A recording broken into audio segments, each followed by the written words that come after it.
Halo Sumatera Utara, selamat sore pemirsa. Sumatera Utara hari ini hadir untuk memperbaharui informasi Anda seputar Sumatera Utara. Kami kembali hadir menjumpai Anda pada edisi Jumat, 28 Maret 2025. Berikut informasinya.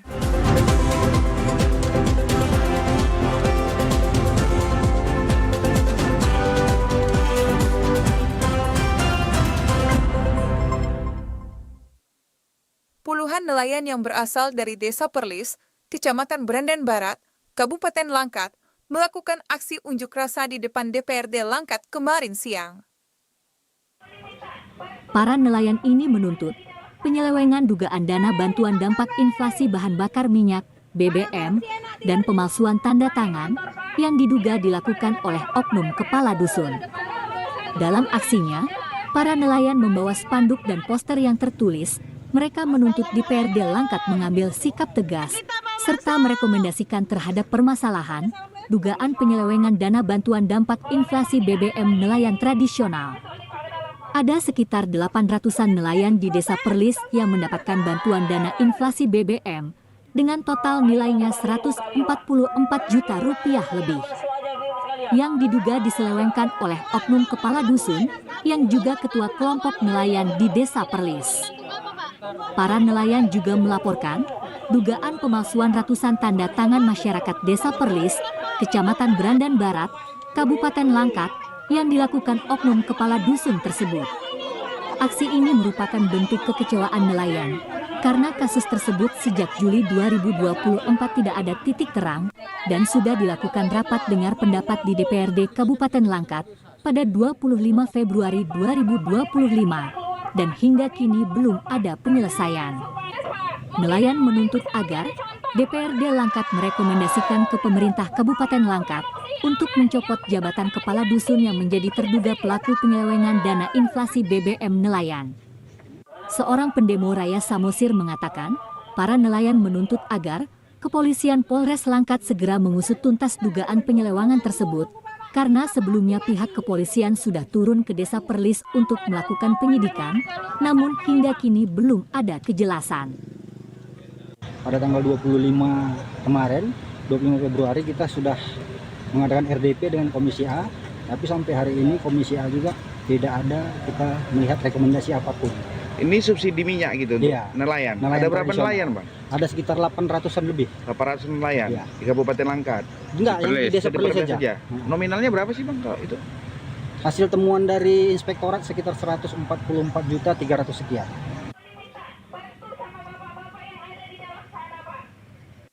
Kejaksaan Negeri Deli Serdang melalui Jaksa Pengacara Negara berhasil memulihkan keuangan negara untuk pendapatan asli daerah Kabupaten Deli Serdang sebesar 414 juta rupiah lebih yang berasal dari pajak hotel dan restoran yang belum dibayarkan pada tahun 2024. Kepala Seksi Intelijen Boy Amali mengatakan, hasil pajak terhutang itu selanjutnya dibayarkan ke kas daerah melalui Dinas Pendapatan Daerah Bapenda. Dijelaskan, pihak manajemen Hotel Miana membayarkan kewajibannya pada proses bantuan hukum non-litigasi yang dilakukan JPN pada 26 Maret 2025 yang disaksikan Kajari Deli Serdang, Kasih Perdata dan Tata Usaha Negara, Datun, Astri Heiza Melisa Nasution, Kasih Intelijen Boy Amali, dan Kepala Bapenda Deli Serdang Muhammad Salim, di kantor Kejari Deli Serdang. Kajari Deli Serdang Muhammad Jeffrey menyebutkan, pembayaran pajak daerah itu disetor setelah wajib pajak mendapat proses bantuan hukum non-litigasi yang dilakukan JPN pada bidang perdata dan tata usaha negara, Datun. Kejari Deli Serdang dalam rangka penyelamatan pemilihan dan perlindungan keuangan atau kekayaan negara berdasarkan Surat Kuasa Khusus, RESKK, tertanggal 21 Februari 2025. Pada kesempatan ini, Kajari mengingatkan kepada wajib pajak untuk tidak melayani oknum-oknum yang mencoba bernegosiasi dengan tujuan untuk melakukan penghapusan atau pengurangan pajak dengan meminta sejumlah uang. Jika ada oknum yang seperti ini, disarankan untuk melapor kepada kejaksaan untuk segera dilakukan penindakan. Pihak Kejari Deli Serdang bersama pemerintah daerah terus berupaya memperbaiki sistem atau tata kelola pendapatan asli daerah untuk mencegah kebocoran penerimaan pajak dan pendapatan lainnya. Peningkatan PAD ini diharapkan dapat memberikan manfaat yang lebih besar bagi pembangunan daerah maupun masyarakat. Bayaran pajak daerah ini disetorkan oleh wajib pajak dalam proses bantuan hukum non-litigasi yang dilakukan JPN pada bidang perdata dan tata usaha negara atau Datun, Kejaksaan Negeri Deli Serdang dalam rangka penyelamatan, pemulihan, dan perlindungan keuangan kekayaan negara. Kajari Deli Serdang juga mengingatkan untuk tidak melayani oknum-oknum yang bernegosiasi untuk penghapusan dan melakukan pengurangan pajak dengan pemberian sejumlah uang. Silakan laporkan kepada Kejaksaan. JPN Kejari Deli Serdang akan terus meningkatkan pendapatan asli daerah dan juga penyelamatan aset daerah, serta penertiban perizinan dan pengembalian pajak. Aksi tawuran antar remaja yang mengakibatkan seorang korban di kawasan Jalan Halat Kota Medan beberapa waktu lalu akhirnya terungkap. Polisi berhasil meringkus 3 orang tersangka, 1 di antaranya merupakan otak pelaku aksi tawuran antar kelompok remaja ini. Rekaman video amatir milik warga ini memperlihatkan saat peristiwa tawuran antar kelompok remaja yang terjadi di kawasan Jalan Halat Kota Medan beberapa waktu lalu. Setelah saling lempar menggunakan batu dan saling serang, 2 pelaku tawuran yang mengendarai sepeda motor terjatuh dan langsung menjadi sasaran kelompok lawannya. Bahkan salah seorang yang menjadi korban berhasil diselamatkan, namun korban harus menjalani operasi. Petugas unit Reskrim Polsek Medan Area berhasil meringkus 3 orang tersangka yakni MRZ, MA dan AFS. Kapolsek Medan Area AKP Dwi Himawan Chandra menyebutkan, kedua kelompok ini kerap melakukan aksi tawuran di lokasi yang sama dan meresahkan warga, terlebih di bulan Ramadan. Salah satunya yang menjadi otak pelaku itu adalah anak yang berkonflik dengan hukum. Ya kan? Mereka memberikan informasi di dalam grup yang tergabung dalam kelompok. Sekali lagi ini kami sampaikan ini adalah bukan geng motor ya, ini kita sampaikan ya, kita pertegas ini merupakan aksi tawuran dari salah satu kelompok geng makmur. Mereka menginformasikan untuk janjian dan memberikan informasi kepada kelompok lain ataupun kelompok lamada. Untuk mempertanggungjawabkan perbuatannya, ketiga tersangka harus ditahan di sel tahanan Polsek Medan Area dan dijerat pasal 170 Yunto 351 KUHP dan terancam hukuman di atas 5 tahun penjara. Pemirsa, kami akan segera kembali dengan sejumlah informasi lainnya. Tetaplah bersama kami di Sumatera Utara hari ini.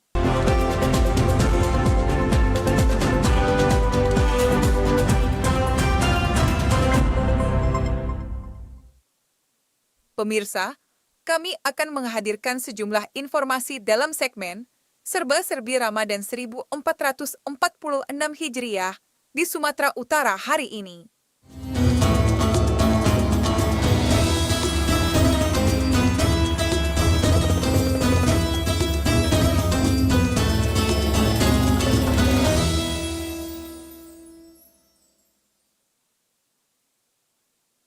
Wali Kota Medan Riko Waas secara resmi menutup event Ramadan Fair ke-19 di Kota Medan. Dalam penutupan itu, Riko berharap pada Ramadan Fair tahun ini dapat membawa kesan yang baik bagi masyarakat luas khususnya warga Kota Medan.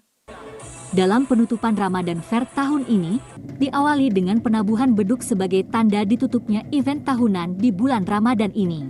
Dalam hal ini, Wali Kota Medan Riko Waas berterima kasih kepada seluruh pelaku UMKM yang telah berpartisipasi dan meramaikan perhelatan Ramadan Fair ke-15 yang telah berlangsung dari tanggal 8 hingga 27 Maret 2025. Riko menyebut, jika pelaku UMKM yang berpartisipasi dalam Ramadan Fair ini memiliki potensi yang cukup mumpuni untuk dapat berkembang lebih baik ke depannya.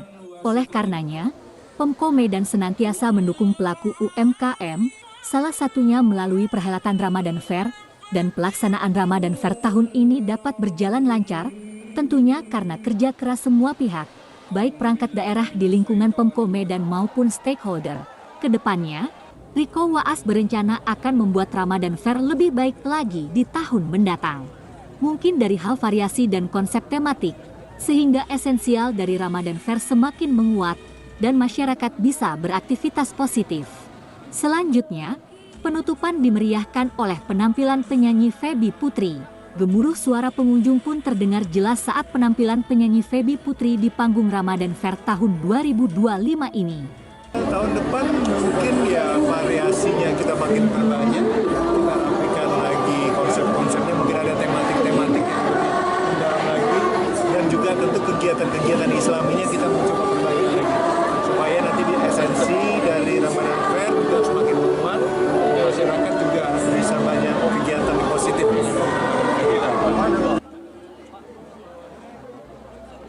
Event Ramadan Fair ke-19 sudah memasuki hari terakhir. Dalam event ini warga menyambut baik kegiatan Ramadan Fair dan berharap di tahun depan tetap ada dan lebih meriah.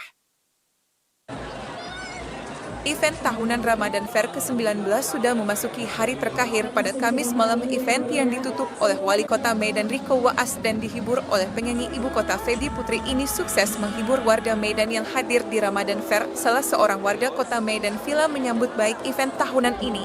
Dirinya mengatakan bahwa stand-stand makanan UMKM sudah cukup banyak. Selain itu juga fasilitas seperti tempat sampah dan tempat duduk untuk pengunjung cukup memadai.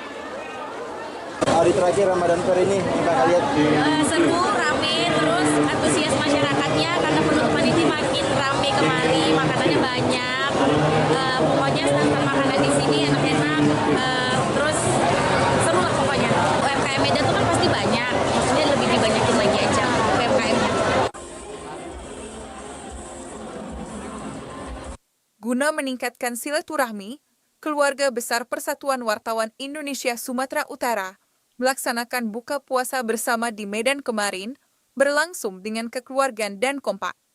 Buka puasa bersama merupakan kegiatan yang rutin dilaksanakan oleh pengurus PWI Sumatera Utara, dihadiri Kepala Lapas Kelas 1 Medan Heri Suhasmin dan sejumlah tokoh pers Sumatera Utara. Ketua PWI Sumatera Utara Varianda Putra Sinik mengatakan, menjelang perayaan Idul Fitri, PWI Sumatera Utara telah menghimpun dan membagikan 700 paket lebaran untuk disalurkan kepada anggota PWI merupakan dukungan mitra yang peduli terhadap wartawan. Kepala Lapas Kelas 1 Medan Heri Suhasmin mengatakan, dari 3.000-an warga binaan, sekitar 74% merupakan tersandung kasus narkotika sedang menjalani proses masa tahanan. Mereka yang menjalani masa kurungan penjara dibekali beberapa keterampilan termasuk pembinaan mental rohani, hingga menghasilkan karya kreativitas yang diharapkan mampu mandiri, berguna bagi keluarga serta masyarakat saat terbebas masa hukuman.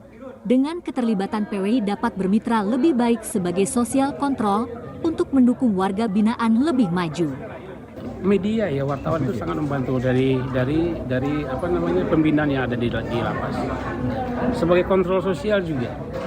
Kontrol sosial, media, penyampaian, apapun yang kami bikin tanpa adanya bantuan dari wartawan juga tidak akan dikenal orang. Sangat positif. Jadi kami sengaja biar dekat, lebih dapat membantu kami, dapat menyuarakan apa yang sudah kami lakukan di dalam lapas dalam proses pembinaan warga binaan. Ini kami lakukan sekali lagi agar kami tetap kompak, tetap soliditas sesama kami tetap terjaga dan tidak terpengaruh dari isu-isu yang tidak jelas kan gitu. Kita menggandeng tangan, mempererat silaturahmi, apalagi sebentar lagi mau Lebaran Idul Fitri 3 hari lagi. Ya untuk ini juga kami bersama Sekretaris SR Amanah Medan mengucapkan maaf lahir dan batin.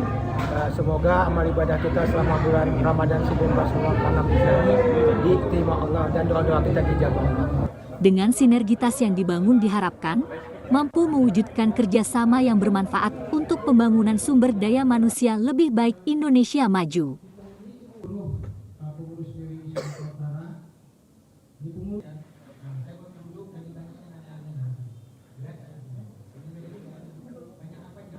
Untuk menstabilkan harga beras di Kota Tebing Tinggi, Dinas Perdagangan melakukan operasi pasar menjelang Hari Raya Idul Fitri 1446 Hijriah. Dalam 1 jam, sebanyak 15 ton beras murah ludes diborong warga di lapangan Anjungan Sri Mersing, Kota Tebing Tinggi. Di tengah naiknya harga beras di pasar menjelang Hari Raya Idul Fitri, ratusan warga di Kota Tebing Tinggi rela antri dan berpanasan untuk mendapatkan beras murah. Ratusan warga ini mengantre di pasar pengendalian harga yang digelar pemerintah Kota Tebing Tinggi bekerjasama dengan Perum Bulog di Lapangan Merdeka, Kota Tebing Tinggi. Berlangsung selama 2 hari jelang Hari Raya Idul Fitri, warga merasa terbantu dengan digelarnya pasar pengendalian harga ini, meski mereka harus mengantri lama. Namun karena harganya lebih murah, warga memilih untuk membeli di pasar pengendali harga yang digagas oleh pemerintah. Salah seorang warga Leli merasa terbantu dengan adanya operasi pasar murah, terutama jelang Hari Raya Idul Fitri. Ya, lumayan Membantu ya. Emang di pasaran berapa Kak biasa beli beras? kalau kayak gini, yang ini, Iya. yang ini sekitar 65. Di sini tadi beli berapa Kak? 58. 58, lebih murah ya? Pasar pengendalian harga ini sudah digelar sejak Rabu kemarin dengan menyediakan beras gula pasir dan minyak goreng. Di pasar pengendalian harga ini, beras SPHP dari Perum Bulog dijual Rp58.000 per 5 kg. Sementara di pasar beras dengan kualitas yang sama, dijual Rp65.000 per 5 kg. Harga beras SPHP 5 kg itu Rp58.000, kemudian harga gula 1 kilo Rp17.500, harga minyak goreng 1 liter Rp15.000. Kalau masalah harga untuk pasar tradisional pasti lebih murah yang kita sediakan ini. Karena apa? Memang prinsipnya bahwa pasar pengendalian harga ini adalah lebih murah dari pasar tradisional. Tingginya animo masyarakat untuk mendapatkan beras murah ini mengakibatkan persediaan beras sebanyak 15 ton ludes dalam waktu 1 jam saja. Guna meringankan beban masyarakat yang kurang mampu dalam memenuhi kebutuhan pokok pada bulan Ramadan dan jelang Idul Fitri 1446 Hijriah, Sekolah Islam Terpadu Jabal Nur berbagai berkah kepada kaum duafa di sekitar Pondok Pesantren Jabal Nur Sunggal, Kabupaten Deli Serdang.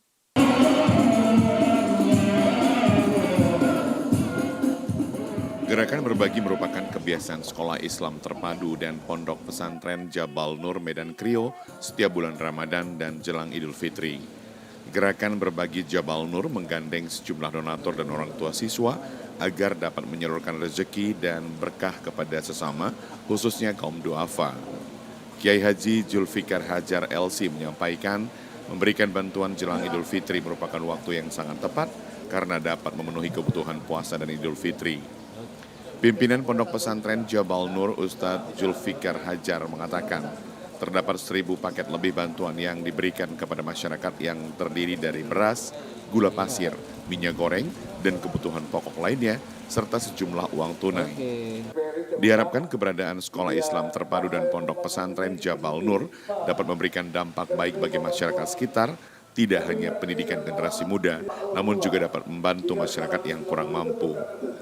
Kiai Haji Zulfikar Hajar LC menyebutkan, sampai saat ini pembenahan sekolah dan pesantren secara terus-menerus dilakukan agar dapat memberikan pendidikan bagi masyarakat, baik ilmu pengetahuan dan ilmu agama. Ustadz Zulfikar Hajar mengharapkan bantuan yang diberikan dapat berguna bagi penerima, sekaligus bisa merasakan indahnya bulan Ramadan dan Idul Fitri 1446 Hijriah. Mudah-mudahan pertemuan pada hari ini dengan kita peduli dengan kaum duafa ini, Allah SWT akan memberikan kepada kita rahmat dan hidayahnya supaya kita untuk tahun-tahun akan datang lebih besar lagi akan kita buat nantinya. Kami mengharap kepada yang menerima bantuan, doakanlah kami, mudah-mudahan tahun akan datang nanti akan banyak lagi yang bisa kita bantu untuk mereka itu. Perwakilan Rahmat Foundation Edi Siswanto mengatakan, berbagi di bulan Ramadan bersama sekolah dan pesantren Jabal Nur merupakan bagian penggugah agar penerima dapat mensyukuri apa yang diperoleh, agar kelak dapat memiliki kehidupan yang lebih baik, sehingga kedepannya dapat menjadi pemberi untuk memberikan bantuan bagi orang lain. Kita berharap makin lama diharapkan ya, penerima makin sedikit. Kenapa? Dengan sedikitnya penerima berarti masyarakat makin sejahtera. Dan bukan berarti lembaga Jabal Nur ataupun Rahmat Foundation tidak mau memberi lagi. Kita berharap ada kemandirian di masyarakat. Sebelum pembagian bantuan, Ustadz Amhar Nasution menyampaikan tausiah seputar keutamaan bulan Ramadan sekaligus mengajak seluruh umat agar senantiasa meningkatkan ibadahnya dan melakukan kebaikan. sebuah bangunan masjid di Labuhan Batu tampak unik karena menyerupai bangunan replika Ka'bah. Selain menjadikan masjid ini sebagai tempat beribadah, bangunan masjid ini menjadi lokasi wisata religi bagi warga sekitar. Masjid yang diberi nama Masjid Replika Ka'bah, Darul Sep, belum lama ini rampung pembangunannya dan telah diresmikan pada 31 Januari 2025 tahun ini yang berlokasi di Jalan Notaris, Desa Perbaungan, Kecamatan Bilahulu, Kabupaten Labuhan Batu, di mana pembangunan masjid digagas oleh Eko Pranata yang kesehariannya bekerja sebagai seorang notaris. Tujuan masjid yang didirikan mirip dengan Ka'bah ini agar umat Islam rindu datang ke masjid tersebut untuk melaksanakan sholat 5 waktu. Namun, karena terdapat keunikannya, masjid replika Ka'bah ini bukan hanya tempat ibadah sholat semata, melainkan masyarakat menjadikannya sebagai tempat wisata religi. Masjid yang berukuran 8 x 9 meter dan memiliki 2 lantai ini juga menyediakan penginapan gratis bagi para musafir yang berasal dari luar daerah. Salah satu pengunjung Titin mengakui, ia sangat takjub atas bangunan masjid yang mirip dengan Ka'bah ini. Saya sama keluarga, kemudian mau acara, singgah kemari gitu, untuk melihat kondisinya. Ternyata cantik juga, luar biasa tempatnya kan. Kemudian pengunjungnya pun antusias betul, seperti itu. Penggagas pembangunan Masjid Replika Ka'bah Darul Sep, Eko Pranata menyampaikan rasa syukurnya atas antusias masyarakat yang berkunjung ke masjid ini. Jadi Masjid Replika Ka'bah ini kita bangun karena rasa rindu saya dengan Rasulullah SAW, di mana ketika pulang umroh tahun 2023 itu saya rindu banget dengan baginda Nabi. Jadi saya pengen, orang rumah saya pengen ketika bangun tidur buka pintu kita lihat Ka'bah. Maka dari situlah tercetus keinginan saya membangun Masjid Replika Ka'bah Darul Sep ini. Masjid Replika Ka'bah Darul Sep ini merupakan satu-satunya bangunan masjid yang mirip dengan Ka'bah dan menjadi salah satu ikon bangunan masjid di Kabupaten Labuhan Batu, khususnya di Kota Aek Nabara. Dodol adalah salah satu makanan yang sering dihidangkan pada saat Lebaran. Tidak jarang makanan yang terbuat dari pulut dan santan serta gula aren ini sangat disukai banyak orang karena rasanya yang manis dan legit. Pembuatan dodol memakan waktu yang cukup lama, yakni 5-6 jam. Cara pembuatannya masak santan hingga mengeluarkan minyak tetapi dengan cara tetap diaduk, lalu masukkan gula merah yang telah dicairkan dan disaring. Setelah mendidih, masukkan tepung pulut dan diaduk secara perlahan hingga mengental dan matang. Setelah penyatuan sebelum menjadi dodol, sebaiknya ditambahkan sedikit gula putih agar rasanya benar-benar manis. Selama proses memasak dodol secara terus-menerus harus dibolak-balik menggunakan sendok sehingga tidak sampai lengket di wajan yang digunakan. Tingkat kepanasan api juga harus diperhatikan agar dodol yang dimasak benar-benar matang dengan warna coklat kehitaman. Untuk memastikan dodol tetap dapat diaduk atau bolak-balik, maka yang memasak dodol harus lebih dari 2 orang sehingga selama 5 jam tersebut dodol tetap dapat diaduk. Untuk menandakan dodol sudah masak, di mana adonan dodol lebih menyatu dan semakin gampang untuk dibolak-balik menggunakan sendok yang ada. Dodol yang tingkat kematangannya sudah dinyatakan matang sebelum diangkat dari wajan makan, api terlebih dahulu lebih dikecilkan dan kembali mengaduknya agar lebih menyatu. Dodol yang telah masak sebaiknya ditempatkan di atas daun pisang sehingga tidak lengket dengan wadah yang digunakan. Dodol yang baru masak sebaiknya didiamkan beberapa saat sebelum dilakukan pemotongan sesuai dengan keinginan. Meski memasak dodol memakan waktu yang sangat lama, namun setelah merasakan hasilnya rasa lelah seakan-akan hilang seketika. Apalagi memasak dodol bersama sanak saudara, maka 5 hingga 6 jam tersebut seolah tidak terlalu lama.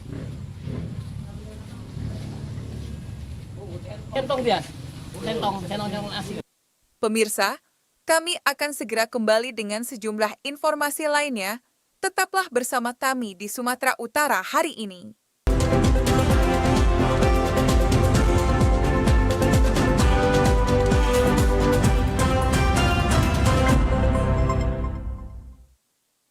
Pemirsa, kami akan hadirkan informasi seputar arus mudik dalam segmen Mudik Asik, Mudik Tenang Menyenangkan.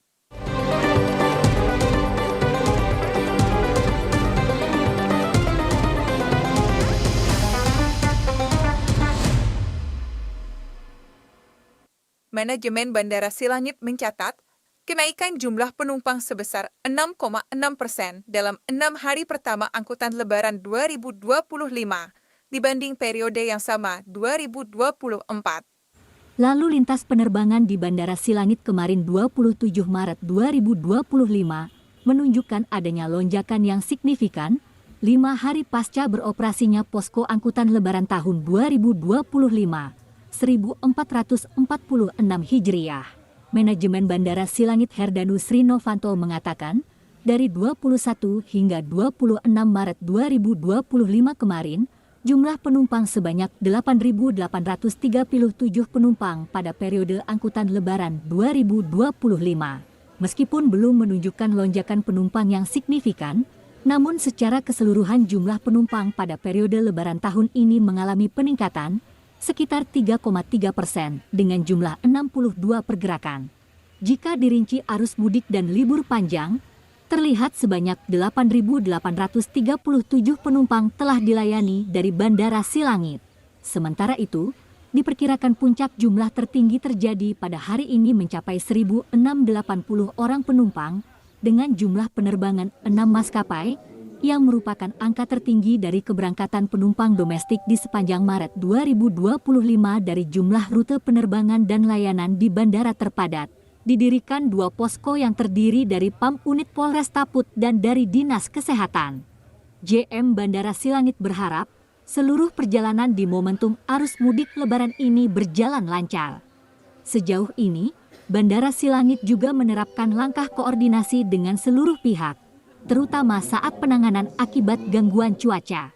Selain itu, untuk penanganan saat terjadi cuaca ekstrim, Bandara Silangit telah melakukan koordinasi dengan seluruh pihak terkait dan menyusun langkah-langkah mitigasi untuk memastikan operasional penerbangan dan pelayanan kepada penumpang agar tetap berjalan lancar.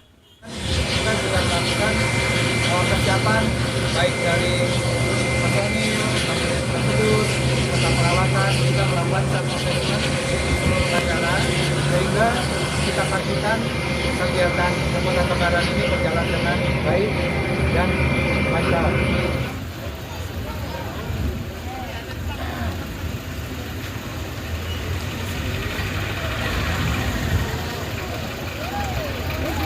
Meski Hari Raya Idul Fitri hanya mengisahkan beberapa hari lagi, namun aktivitas penumpang mudik melalui terminal tipe A Kota Sibolga masih tampak sepi dan belum terjadi peningkatan. Belum adanya peningkatan penumpang, khususnya penumpang yang akan melakukan mudik ke berbagai kota tujuan di Sumatera melalui terminal Sibolga. Terlihat masih sepinya aktivitas di lokasi parkir armada bus terminal Sibolga. Tidak hanya itu, aktivitas dari pemesanan tiket calon penumpang di berbagai loket bus juga masih terlihat sepi. Kepala Terminal Tipe A Kota Sibolga, M. Tobing mengatakan, pihaknya tidak dapat memprediksi kapan terjadinya lonjakan penumpang arus mudik di Terminal Kota Sibolga, disebabkan belum ada terlihat sama sekali peningkatan penumpang. Meski belum ada peningkatan penumpang, namun pihak pengelola Terminal Tipe A Kota Sibolga tetap menyediakan armada bus ke berbagai kota tujuan yang dapat dipergunakan masyarakat untuk mudik dengan kondisi layak untuk beroperasi. Terminal Tipe A Sibolga, intinya satu kata Pak, belum ada peningkatan, masih berlangsung seperti biasa. Karena kita prediksi, ya karena situasinya kita belum stabil saat ini, belum ada peningkatan. Menjelang libur Lebaran Idul Fitri 1446 Hijriah, permintaan bahan bakar minyak BBM di SPBU Kota Tebing Tinggi sudah mulai mengalami peningkatan seperti Pertalite, Pertamax, dan Biosolar. Untuk ketersediaan libur Lebaran Idul Fitri, stok masih aman. Terkait dengan ketersediaan bahan bakar menjelang Lebaran Idul Fitri 1446 Hijriah, dari pantauan di salah satu SPBU nomor 142061162 yang berada di Jalan Tebing Tinggi, Medan, di Kecamatan Rambutan Kota Tebing Tinggi, memastikan stok BBM untuk kebutuhan masyarakat agar terpenuhi serta tanpa ada kendala. Meskipun saat ini sudah mulai mengalami peningkatan antara 10 hingga 15% dibandingkan dengan hari sebelumnya, kebutuhan masyarakat untuk saat ini sudah mulai ada peningkatan dan masih terpenuhi, tanpa adanya kendala dan pasokan BBM dalam kondisi aman. Manajer SPBU Dikner Butar-Butar mengatakan, Pertamina sudah menjamin ketersediaan BBM untuk memenuhi kebutuhan masyarakat menjelang perayaan Idul Fitri, khususnya di wilayah Kota Tebing Tinggi dan sekitarnya.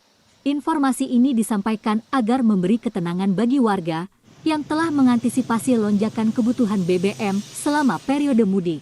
Dengan adanya koordinasi ini diharapkan, distribusi BBM tetap lancar tanpa hambatan. Saat ini, sudah ada peningkatan pengisian BBM baik sepeda motor dan mobil yang menggunakan nomor polisi dari luar.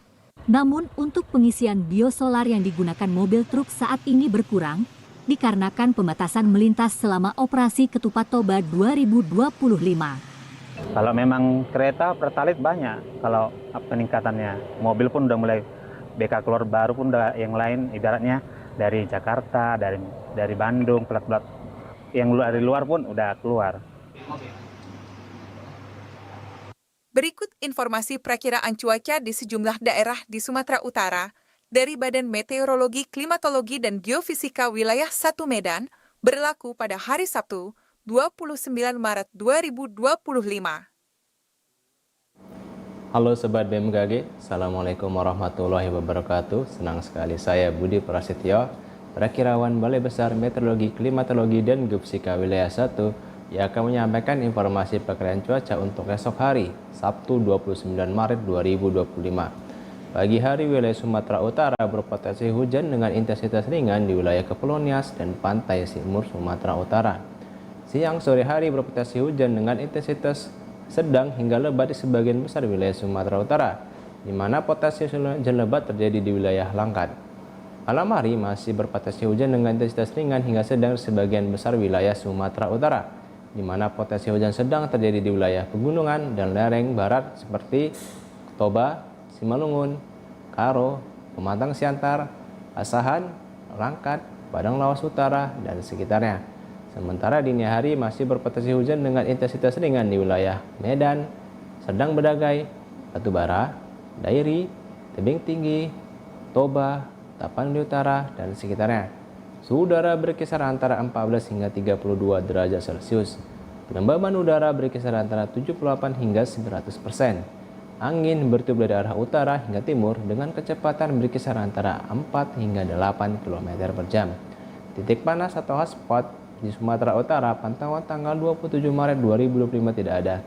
Kami menghimbau kepada masyarakat untuk waspada potensi hujan dengan intensitas sedang hingga lebat yang dapat disertai kilat atau petir dan angin kencang di wilayah Kepulauan Nias, pegunungan, lereng barat, dan lereng timur Sumatera Utara yang dapat mengakibatkan bencana hidrometeorologis seperti banjir dan longsor. Demikian informasi yang dapat saya sampaikan, semoga bermanfaat untuk kita semua. Assalamualaikum warahmatullahi wabarakatuh.